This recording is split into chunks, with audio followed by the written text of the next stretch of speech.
Hello, everybody. How the heck are you? It is Friday, as it always is for the Visto show. Friday, November the 3rd, 2023. Where has 2023 gone, folks? Can someone please tell me where in the world 2023 has gone? Welcome for another episode of the Visto show, and my goodness, do we have a big one. And we have a big one for a couple reasons. Number one is, as many of you know, especially if you follow me on LinkedIn, there's been a lot of news in the last week, right? A lot of news. It's kind of been crazy. I don't know if you all can agree or relate to this. The last, I want to call it 4 or 5 months, there's been so much Canadian immigration news. This show has never been easier for me to record because every week just huge this, express entry that, levels plan here, drama there. It's just crazy. Ipek says, what a week. I know, right, Ipek? They're just spoon feeding me content to work with, which is awesome. Now, on the other hand, as we're going to get to, I have some, again, if you've been following me on LinkedIn, I have some very strong, mostly negative opinions on what we've seen in the last week. And I'm going to get into more details on that. But anyways, thank you everybody for tuning in. If you are tuning in live on LinkedIn, I appreciate it. Feel free to drop a hello, any comments, questions, anything like that. That's part of why tuning in live every second Friday, 12 p.m. Eastern Time, is the best way to do it, right? Because you can actually take part in the conversation. So if you are watching this on YouTube, make sure to click the link to my LinkedIn in the description so that maybe you can tune in live. Anyways, I'm just going to jump right in because we have a lot to talk about. And I'm going to have a lot of opinions, and maybe all of you watching will have opinions to share, right? If you have thoughts, opinions on anything I'm talking about, questions, please, by all means, feel free to jump in the chat. Hope you're having a good week. Hope you're having a good day. But I'm just going to jump right the heck in because we got a lot of to talk about. So first and foremost, let's quickly talk about express entry. We have fewer items on the agenda for today, but they are massive items. So I'm going to jump in. I'm not going to spend too much time on the boring stuff. So I'm going to spend just a little bit of time on express entry, a little bit of time on the levels plan, because I'll be honest, I don't think it deserves that much time. And I'm going to get into why in just a second. And then we're going to talk about the new immigration system for Canada's future and why I'm putting, quotation marks around it. Anyways, let's jump into express entry here. I'm going to share my screen because you guys know what it's like when you're watching the Visto show. I always want to keep you updated with data and numbers in front of your faces. I'm going to share the link in the comments. So if you are watching this live on LinkedIn, just check out the comments if you want to follow along. Now, last week, not this week, last week we had a hat trick of express entry draws, right? So you can see here, the top 3 draws on the screen, October 26th, October 25th, and October 24th, right? This was an interesting week because we hadn't seen a PNP draw in a while, right? So on the 24th, which was a Tuesday, IRCC comes out of nowhere and slaps us with a PNP draw, which we hadn't seen in a while, inviting 1,548 people to apply. I don't know why the 48. It's kind of weird, right? Usually they do nice round numbers, but anyways. The day after that, they did a French proficiency draw, inviting 300 people to apply. And this was, they've done 1 other French, 2 other French, 3 other French, 4, oh my God. So they've done 5 French draws total. I think that makes it the most popular, 5 total. So French language proficiency stream looks like it's far and away the most popular, right? Like STEM, I think they've only done once. Agriculture, it looks like they've done once. Trades, I think they've done a couple. Transpo, they did 1. Oh no, trades, they've only done 1. Yeah, they've only done 1 trades. So a lot of these industry-specific draws, they've only done once. But for whatever reason, they've done 5 French. Now, they have been smaller draws, right? So, for example, the one last week was 300 people, 500 people, 800 people, 3,800 people on July 12th, 2,300 here.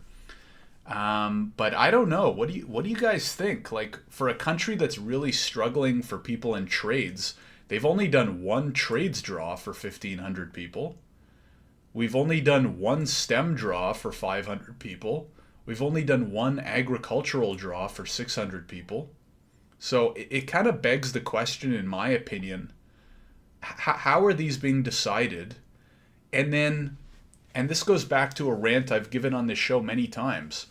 Why did you spend the time to create all these new programs if like you're going to use them once in 6 months? You know what I mean? It's kind of weird in my opinion. But let me get back on topic here. So a 300 person French language proficiency draw, and then a 3,600 person healthcare occupations draw. That makes sense to me as well. How many other?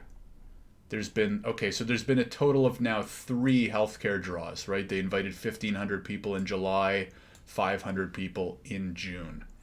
So I don't know. It was kind of surprising how all over the map this was, right? Like they kind of got into a bit of a rhythm of doing all program draws, and then, or maybe like an all program mixed with 1 or 2 industry specifics. And then out of nowhere, they hit us with the PNP. And then apparently they're being a little bit more consistent with French, came back to it with healthcare. I don't know. My key takeaway from all this is that we have no idea what's going on. It feels like IRCC is just sticking their hand into a cap and just pulling out an industry for fun every 2 weeks and just going with those, right? Like there's no patterns emerging. So it's very hard for immigration professionals like myself and maybe yourself, or aspiring immigrants like you or somebody you know. We have no idea what to make of these, right? We have no idea how to plan for them in the future. So express entry has become very complicated. I wish IRCC would provide a little bit more guidance. We'll look into the levels plan in just a second. Maybe they have provided a little bit more guidance on how they want to split these up. But anyways, pretty average size draw. Anybody have any thoughts, comments? Were these draws a surprise? What do you expect in the future? I don't know what the heck to expect in the future, right? Look at this. It's a mishmash. How are we supposed to know? You know what I mean? So they'll probably continue doing every 2 weeks. They'll do either an all program or a PNP mixed in with 1 or 2, industry specific draws. But we'll flip over to the immigration levels plan, and we'll see if that provides us with more guidance. So anyways, that's kind of all I wanted to talk about with regards to express entry.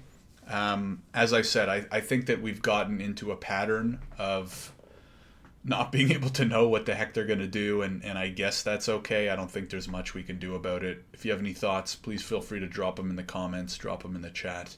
Other than that, I do want to move on to the levels plan, which is highly related, right? Because was kind of curious to see what they may or may not want to do moving forward, right, based on this year. So let's jump right in. So for those who don't know, every year or two, I'm going to put this link in the chat as well for those who want to follow along word by word, number by number. Sabah says running to sign up for TCF, lol. Yeah. I mean, listen, if you're an aspiring immigrant, or if you're in Canada and you're trying to get PR, learning French, not a bad idea, right? Not a bad idea at all. Good luck with that, Sabah. Now, so every year, IRCC creates what they call an immigration levels plan, which is basically their targets, right, for the next few years, for the next 3 years specifically. Now, why every year do they have to release a new plan for the next 3 years? I don't know. What's the point, right? If the numbers aren't going to change much from year to year, is it worth the time and effort to update it every single year? Or why don't you just create it in year 1 for the next 3 years and then leave it for 2-3 years and adjust? I don't know, right? So anyways, on November 1st, that was 2 days ago, They released a plan. With this levels plan, the government is maintaining its target of 485,000 PRs for 2024. Final step to reach 500,000 in 2025. And then it looks like, interestingly enough, starting in 2026, they're actually going to stabilize, meaning for the first year in, I think, a very long time, they're actually going to hold the PR numbers flat, right? So they're targeting 500,000 in 2025, and they're going to stick with 500,000 in 2026, apparently allowing time for successful integration. So, I don't know. I don't even know what that means, right? I don't know if they know what that means. This looks like a little bit of mumbo jumbo. Highlights of the plan include, we're going to look at the numbers specifically in just a second. Continued long-term focus on economic growth with over 80% of PR dedicated to the economic class. Makes sense. Commitment to uphold the Canadian government's humanitarian tradition support by responding to humanitarian and geopolitical crises. New ambitious francophone immigration targets to support francophone communities outside of Quebec. The targets represent 6% of total immigration, 7% by 2025, 8%. So yeah, if you're trying to get PR, you might want to go sign up for TCF with Saba because it's not going anywhere. Why? I have no idea. I don't know anybody outside of Quebec that speaks and works in French, but I don't know. That might be a debate for another time. The new levels plan also considers important progress that they've made through new digital systems and improved client service. It's the first time hearing of that, which have increased processing capacity and reduced application backlogs. First I've heard of that too. Through Immigration Canada will blah blah blah. Okay. I think we're just going to jump right into the numbers. Oh, but here it is. Category based. Increasing the number of invitations to individuals with work experience in healthcare, blah, blah, blah, on August 3rd, 15th, okay. Okay, this is just talking about previously. Okay, let's just look at the numbers. Canada continues, okay, blah, blah, blah. With provincial, blah, blah, blah, target amounts to 1.2% of Canada's population. Benefiting local, okay, so this is all mumbo jumbo. Okay, so let's look at the plan. So here's the link to the what they call supplementary information, which includes the full plan. I'm going to link to it as well if you want to follow along. I'm going to skip the mumbo jumbo at the top, and we're going to look right at the numbers. So here's the plan, basically the target, right? So they give you a low range, a high range, and then a specific target, right? So you can see here for 2024, their target of permanent residents is 485,000, right? This is something that's misconstrued often. People say, oh, we're bringing 480 new people into Canada. We're bringing 485,000 immigrants into, what does that mean, right? This is a target for permanent residents, admissions, meaning you've applied for and then been approved for permanent residence. This could be somebody applying from outside Canada. This could be an international student having their PR approved from within Canada. This could be sponsoring a spouse, right, etc., etc. This does not include all the international students coming into Canada every year, right? So do not look at this number and say, oh, Canada is bringing in 485,000 people per year. That's not right at all, right? This is the number of people from outside or inside Canada that are getting permanent residence that year. This does not include the 500,000 plus international students that come to Canada every year. That does not include the hundreds of thousands of international foreign workers that come to Canada every year. This does not include the multi-millions of visitors that come to Canada every year. It does not include citizenship or anything like that, right? So I just want to clarify, because this is often misconstrued, right? These numbers, these targets. So just keep that in mind, right? That is what this means. The number of permanent residence approvals for the year. Okay, overall, why is this a separate number? Overall French-speaking permanent resident admissions outside Quebec. I don't even know why that's a separate number, or is that just a subset? I don't know. Anyways, let's look into, so number one, economic, right, which they claim to make up about 60%, which makes sense here. We see the 281. Federal high skilled. So this means basically express entry, right? If you scroll down to number 2, federal skilled trades, federal skilled worker, and CEC. They apparently do not break it down into if what they're going to be doing with the industry specific draws. I was kind of hoping that they would. It looks like they haven't unless they have somewhere else. But anyways, what can we expect? Federal. Okay, so federal high skilled. So that's basically express entry, right? Federal business. So I'm assuming this is like startup visa, maybe entrepreneurial PNPs. Yeah, startup visa and the self-employed persons program. Okay. Economic pilots. So for caregivers, agri-food pilot, rural and northern immigration pilot, etc., a little over 10,000. Atlantic immigration program, 6,500. Provincial nominee programs, 110,000. So that's a big number, right? They're pretty much bringing in as many people through raw express entry, and then separately they're bringing that many more in through PNPs, which I think it's a good idea. I like PNPs. I think PNPs are a good system. As long as they're being processed quickly and stuff like that. Quebec skilled workers and business to be determined. Is that Quebec has full responsibility for the selection? Okay, so I guess IRCC doesn't make this decision. Quebec also tables its plan at the blah-blah-blue on or before November 1 of each year. Estimated at 37,000. Okay, so this is determined by Quebec is basically what they're saying. Okay, and then so you can see here further broken down. So that was economic, right? Basically businessy / high skill, quote unquote. Family, spouses, partners, and children, 82,000. Parents and grandparents, 32,000. So that makes up about 114. So what's that as a percentage of 485? If we take 114 and we divide by 485, so family makes up about 24%, right? So business is making up, or economic as they call it, is making up about 60%. And then family makes up about, what did I say, 23, 24. And now we can see refugees, protected persons in Canada and dependents abroad, 27,000. I'm not going to go into all these details, right? I'd link to it in the description below or in the comments so you could take a look if you'd like. Basically the different refugee options totaling about 76,000. And then we have the H&Cs as well, right, at about 13,000. Includes admissions of persons selected on H&C grounds for reasons of public policy and in the permit holder class. This also includes from Canada's response to the situation in Afghanistan. Okay, got it. All right. So, I mean, listen, this is pretty straightforward.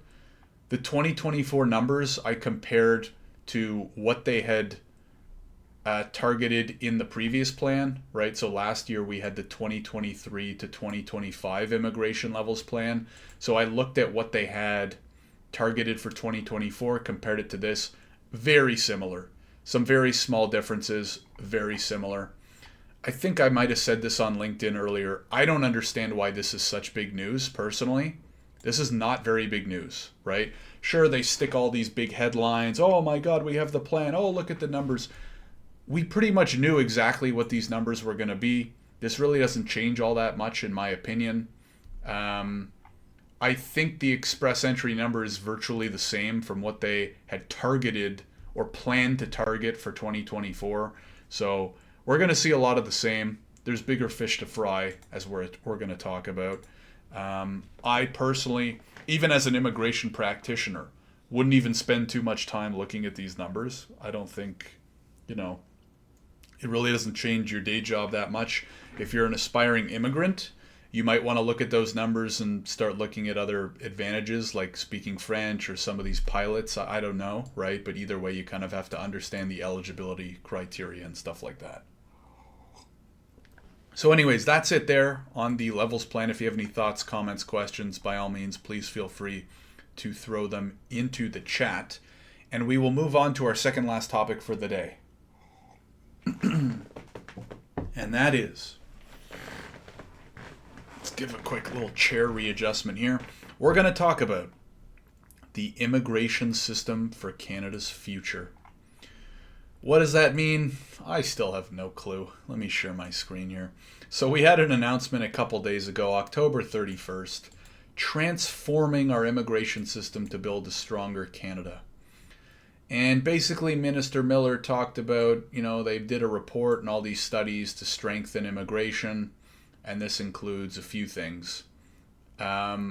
I'm actually just going to go right into the plan instead of just going through the highlights. And maybe what we'll do is, so if you click on the plan here, you can see some quick facts, and then it brings you to this page here, which is kind of, maybe what we'll do is we'll spend a few minutes kind of scrolling through each one, and I'll tell you what I think about it. Basically, what it seems to me is that IRCC spent some time doing research. I'm going to link to this in the description.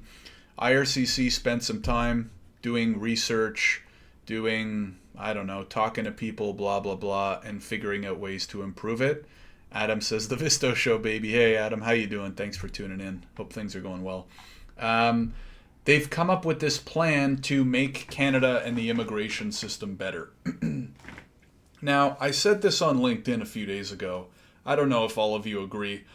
It seems to me in the last 6 to 12 months, Immigration Canada has spent more time doing research and coming up with these reports than actually just going out and making the system better, right? Most of us, especially the immigration professionals that I talk to, that have been practicing for a couple of years, are pretty much in agreement that the system has definitely gone downhill in the last few years, especially since COVID, right? Pre-COVID, things move faster, processing was better, program and eligibility was much simpler, response times were fast, things were much better, right? COVID, I guess, knocked everybody off guard, and IRCC, for some reason, has never been able to recover in, 3.5 years, which is still kind of crazy in my opinion.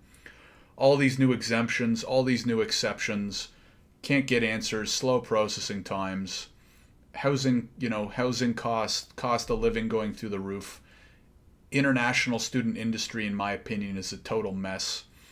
So I think there's a lot of problems. I think they're starting to talk a big game. I don't know if they're taking enough action to actually improve, but I guess time will tell. But let's go through some of the actions that they're planning on taking and kind of think about, whether they're good ideas or not. So number one, reduce wait times and improve service standards. I am happy to see that this is at the top of the list, right? I think we can all agree that this has been a huge problem for IRCC in the last 3 years. Get application. I'm not going to go into detail and read every single line because number one, it's not that important. And number two, there's a lot of things on this list, right? And I only have about another 15, 20 minutes here. So anyways, I'll kind of skim through the headlines and the ones I think are most important. And then, feel free to read through all the details. I wouldn't recommend reading every line, but, on your own time if you'd like. So get application processing times back to service standards for key programs and reevaluate them. So basically they're talking here about, hiring more people, training, blah, blah, blah, embrace digital tools, align application intake with available admission spaces. Yeah. Expedite visitor visas with benefits for tourism, major conferences, and events. I mean, I think this is all fluff. Just reduce the wait times. Just process stuff quicker. I've been saying this for years, right? Because, again, everybody's been struggling with the above average processing times. Just process quicker. I don't know what else to say. I don't think I can even go into much more detail than that. Scrap half the items on this list and just bring down processing times. And so here's the funny thing. Half the items on this list, you don't even have to make changes for if you reduce wait times. Why? Because a lot of the shortages and struggles we're having, getting skilled workers, getting the right type of industries, blah, blah, blah. Why are we struggling? Because it's so slow, right? You don't have to create special tech streams if you just made it easy to get a work permit quickly, right? So anyways, not going to go down that rabbit hole per se because I've done it many times on this show. So let's keep moving along. Help remove barriers to welcoming in the people we need for the future. Examine IRPA to assess the need for legislative amendments that stands up most of IRCC's programs. So what they're saying is most of IRPA, which is like the act that regulates immigration, came into force in 2002, which was obviously a long time ago, right? So we might need to update IRPA to meet, new demands for today. Tackle barriers in accessing the international student program, including for Francophone applicants. We will develop a pilot with select. The international student program needs a huge improvement. My problem is I think their suggested solution is terrible. I don't see how it improves anything. In meeting the financial requirements for study permits and to facilitate applicants destined to institutions in Francophone minority communities. I don't know. How many people are going to study French outside of Quebec? Meanwhile, Quebec just said they're going to start charging double the tuition for anybody studying in English in Quebec. So, I don't know. I don't understand the major focus on Francophone right now, unless I'm in a bubble, right? I've grown up in an Ottawa and a Toronto bubble where virtually nobody speaks French. So maybe there's other cities around Canada, other communities around Canada where there is a lot of French. But my understanding is that outside of Quebec, there's not a ton of French speaking. So I don't understand this focus, but I don't understand half this document anyways. Strengthen partnerships with employers and institutions that rely on immigration while addressing fraud and strengthening student and worker protections. I think this is good. Launch a letter of acceptance verification. I'm still shocked. I didn't know until 2 weeks ago that IRCC doesn't even check LOAs. So you apply for a study permit, Immigration Canada doesn't even check to see if the letter of acceptance that you got from a school is legitimate or not. So I'm shocked that this wasn't in place before. I guess it's a good thing that they're going to start checking it now.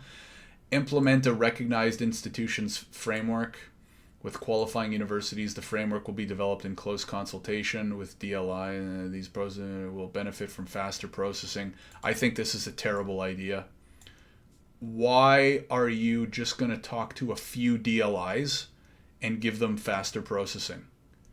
Why are we not reevaluating every single DLI? Why are you considered a DLI if you're not actually a legitimate school, right?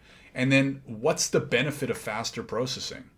If you're not a DLI, you shouldn't get any processing, right? You shouldn't process study permits applications for people going to fake schools or, basically virtual schools that are just printing 1 to 2 year diplomas for students that never step foot in a classroom.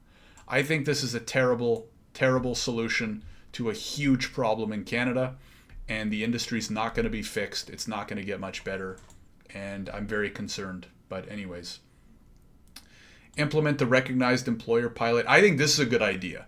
So ESDC launching a recognized employer pilot where basically employers that are using, applying for LMIAs over and over again and they're following the rules and stuff like that, they get faster processing. So I think this makes sense on the employer side. I don't think it makes any sense based on how they're currently regulating schools and the study permit application process. I also don't trust that they'll be able to regulate this properly based on how they've been regulating in the past. So I don't know. This is a great sign on the LMIA and work permit side, in my opinion. I have extreme concerns, ongoing concerns about the study permit industry, but I guess time will tell. Improve communications and ensure a human-centric approach. I think that's a great goal. I'm glad to hear it. Build an advisory body with lived experience in immigration to guide policy development and improvements. Sure, I think this is a good idea. I think one thing that a lot of immigration professionals have felt over the last few years, and maybe for those who are watching can chime in, is that IRCC doesn't really, they're kind of pushing away the immigration professionals. You see it on their website, you see it in how they're trying to modernize and tell people you don't have to work with a professional. The irony is that IRCC has made things so complicated and their portals are so hard to navigate that people do have to use immigration professionals because it's so hard to do it on your own. So I don't understand why they don't have an advisory body of immigration lawyers and consultants, personally. But I mean, if you want to have this, sure, I don't think it's a bad thing. But I would recommend that they be in much closer communication with the immigration professionals that are doing this day in and day out. That's my opinion. Make it easier for applicants to find the information they need. Absolutely. The IRCC website's okay. It's not terrible, especially when you compare it to some other countries. But the problem is, number one, it's not great. And number two, over the last few years, they've created so many new programs and exemptions and exceptions that it's hard for people to understand what the heck they're supposed to do, right? So I do think this is a good goal. I hope they can accomplish it for everyone's sake. Pursue opportunities to enhance the immigration experience for families. I think that's a good thing. If people are going to come here, I think they should be able to bring family, especially immediate family, which IRCC does a pretty good job at. Streamline pathways and programs, good idea. I kind of just mentioned that. I hope they do this. I actually don't think we need more programs. I think we need fewer programs that are simpler and quicker to navigate. Explore new opportunities to support employers. I think you don't need this. I think you just need to make it faster to get LMIs and work permits. The problem is that employers don't need your support. They need you to process the LMIs and the work permits faster. They don't need help. They found the foreign talent. They want to bring them here. Just make it easier for them to get here. You know what I mean? And I can say this because I've worked with dozens, maybe over 100 Canadian employers in my day, right, when I was practicing. I don't practice anymore because I build at Visto, right? I probably, at the very least, communicated with and consulted hundreds of companies. They don't need your hands-on support. They need you to process LMIs and work permits quickly so that they can bring their staff to Canada and focus on building their businesses, in my opinion. Make applications more user-friendly using digital and virtual technologies. Great. I think that's a good goal. Client experience platform. Great. Okay, we're getting a new platform now. I mean, I'm losing count of how many platforms IRCC is creating. Make it easier to obtain or renew passports. Sure. Continue to advance reconciliation as we welcome newcomers. So this might be more, what's it talking about? Revisions to address complex border crossing and migration challenges. Sure. New citizenship guide. Sure. Align immigration with labor market needs. Yes. They're hitting on key problems. I actually think they are hitting on good problems. My concern is, are they actually going to be able to solve them? And because they've outlined so many of these problems that they have to solve or actions that they're going to take, are they going to be able to take all of these actions efficiently and productively? I don't know. Maintaining Canada's global competitiveness, sure. Creating a new Chief of International Talent Officer to align Canada's immigration policies with the long-term skills. I don't know. Again, I've said this in previous episodes. Just let companies hire who they need to hire. You don't need new programs and streams. Just make it fast to get an LMI and a work permit and let the companies hire who they need to hire, right? In my opinion, one of the biggest problems with these streams and trying to fix the labor shortage is that IRCC is retroactive and works backwards, right?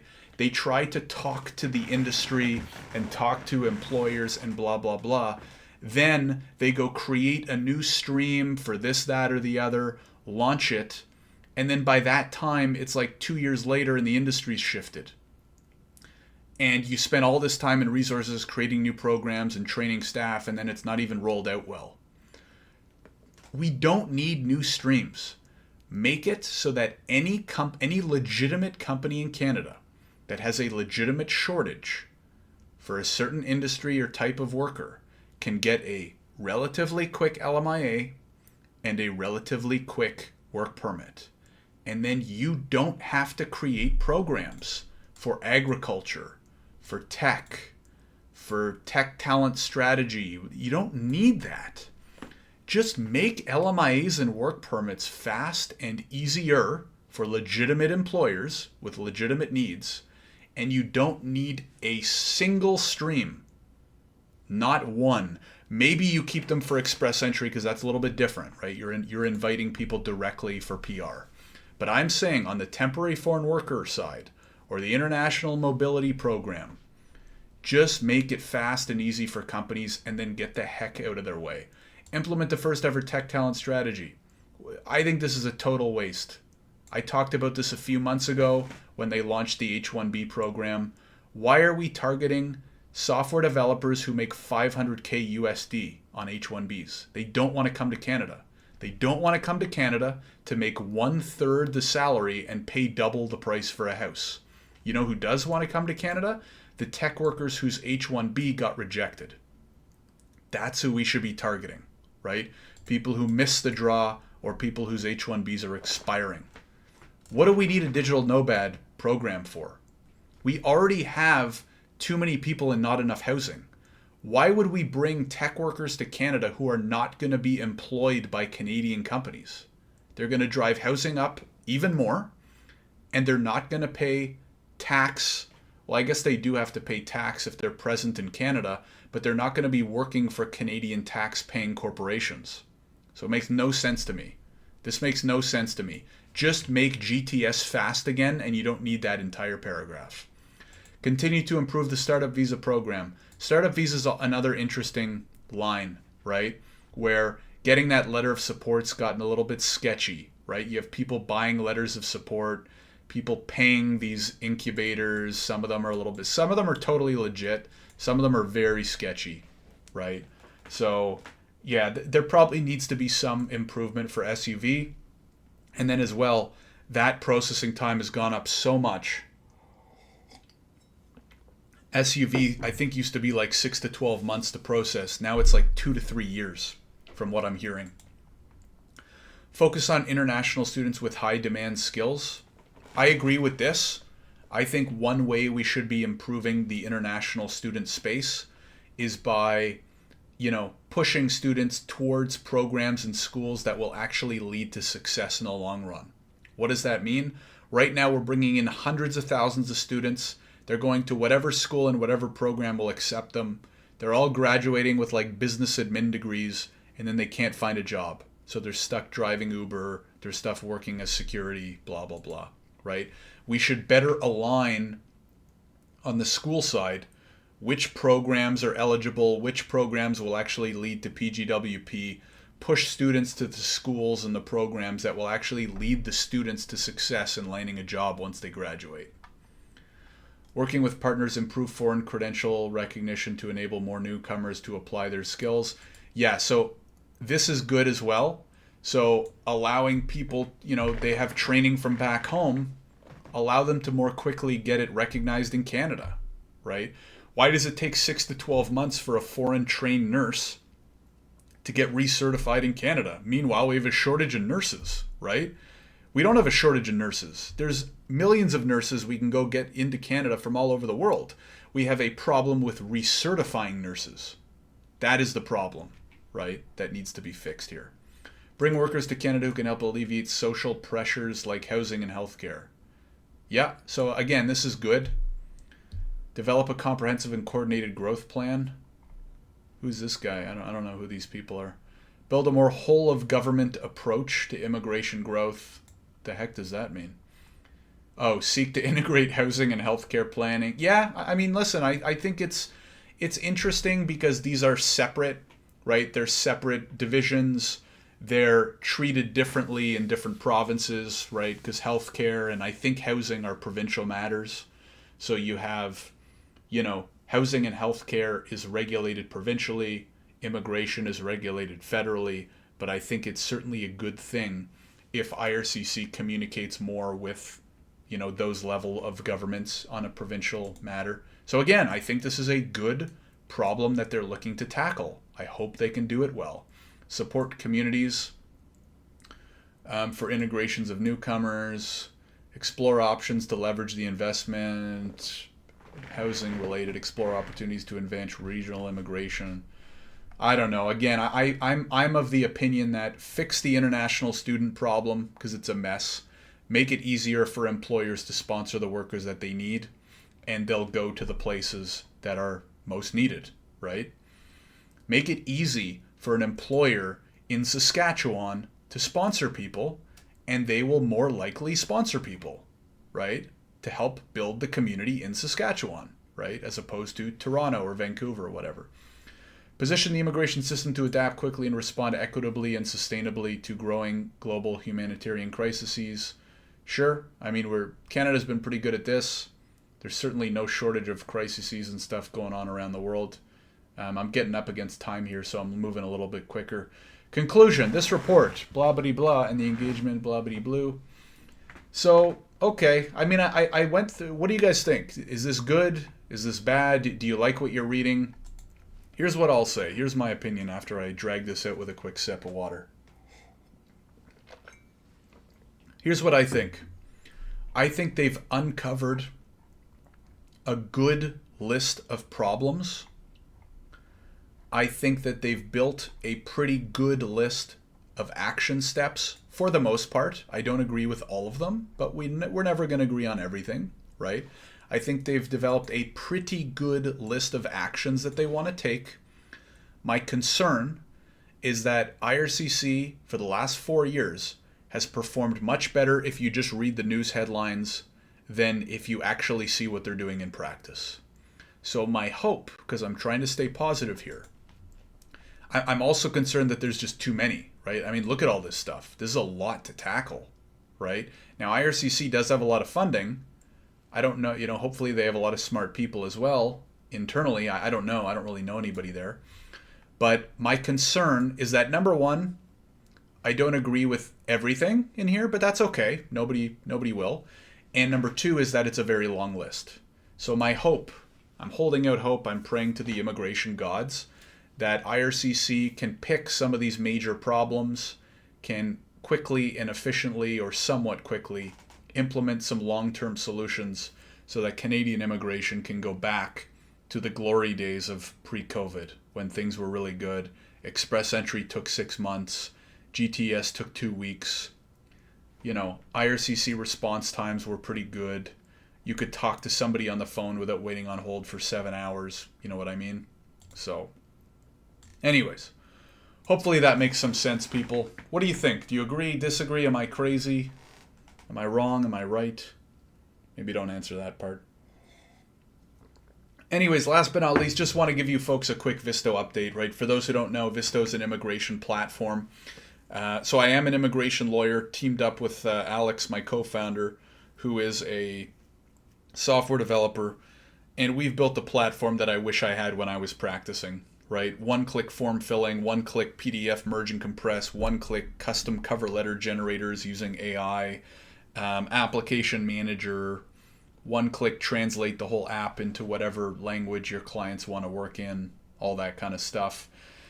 We've got some really cool features that are coming out soon. Couple weeks we're launching an application builder, so you can kind of build your own application once, reuse it over, custom checklist, custom form, custom whatever you want, and then reuse it over and over again with clients. And we've got a couple, and I'm not going to go into detail on this because this will be, for another episode.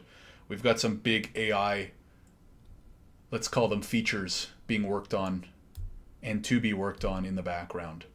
So over the next 3 to 6 months, definitely make sure you're following me on LinkedIn. If you are an immigration professional, lawyer, consultant, we do have some study abroad agents and travel agencies that use our platform as well.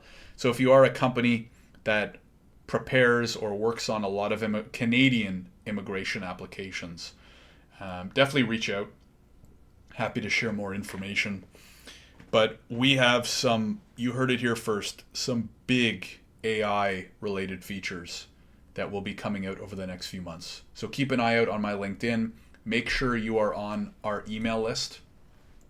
I'm going to link it in the chat. 2 email lists, actually. The first one that you want to be on for sure is the Visto email list. So this is where every 2 weeks, I actually just sent it out this morning. Every 2 weeks, I send an email highlighting immigration news, highlighting the Visto show, sharing helpful resources, stuff like that. I highly recommend being on that list. And if you are watching on LinkedIn, the link will be in the comments. And if you are on YouTube, then the link will be in the description below. Jason says agree 100% on the H-1B. Yeah, Jason, I talked about that in more detail on a previous Visto show, like when that program actually came out, in the comments. Oops. And it's crazy. I don't know. I thought it was such a bad use of resources. But anyways. Nazar says, I absolutely agree with you. Thank you, Nazar. I appreciate that. And of course, thank you for tuning in. Really appreciate it. Okay, and then the last email list that I'm going to link you folks to is my Substack as well. So I have a weekly Substack list where I share more kind of just sharing my story as like a co-founder in Canada, right? Immigration lawyer, tech co-founder in Canada as we continue to build Visto. So I kind of share stories and takeaways and, you know, books I'm reading and, you know, interesting resources and stuff like that. So that's more on the business side. Like if you're interested in kind of following my personal business journey, then definitely recommend checking out the Substack as well. So that is it for me. I will save a couple minutes for Q&A. So if anybody has any thoughts, feedback, questions, please by all means feel free to throw them in the chat. We did have a question from Andra ahead of time. Andra commented last night on my post saying, I haven't had time to look at the details of the new plans, but is there anything in there about special targeted programs for construction workers? Good question, Andra. Let me share my screen. I didn't see anything on a quick review. Let's do a Control F, construction. No, nothing on this levels plan page. Nothing on this announcement page. Where else might it be? Now, construction might not be the best word, like maybe trade. Let me look up construction. Attracting and retaining the top talent we need across all sectors, from construction to green technology. Yeah, so I think the problem here, Andra, is like it's probably a subset of trades, right? So I'm probably searching the wrong, term here. But from the looks of it, nothing specific per se to instruction, but you know, obviously they'll be continuing the skilled trades program, which makes up the express entry numbers here. Also, I'm assuming they'll continue with some of the trades draws, right? So we can see, although they've only done, a couple. They've done, let's look this up. Yeah, they've only done one trades occupation draw so far. So I don't know. It's hard to say if they're going to do more of them in the next year. I guess time will tell. And, they'll keep it in mind for the future. So anyways, that is it for me, folks. Want to give a big thank you for everybody who tuned in. If you have any thoughts, questions, concerns, comments, feel free to drop a comment. If you're on LinkedIn, the comments help. If you're on YouTube, feel free to leave a comment as well. It also really helps if you make sure to like and subscribe to the channel, because number one, then you can catch future episodes, right? I do this every 2 weeks. And number two, you can support the support Visto if you like our content, if you like what we do, if you like what we're building, and you want to follow along, then definitely make sure to subscribe and all that good stuff. So, anyways, that's it for me. Hopefully everybody is doing well. It's a crazy world out there. Hopefully everybody is okay, healthy, happy, family, friends, all that kind of stuff. Thank you for tuning in. Have a great rest of your Friday and a great weekend if you are watching this live or soon. If you're not, then have a great rest of whatever the heck day it is, and hopefully I will see you in the next video. Take care, everybody. Have a good one.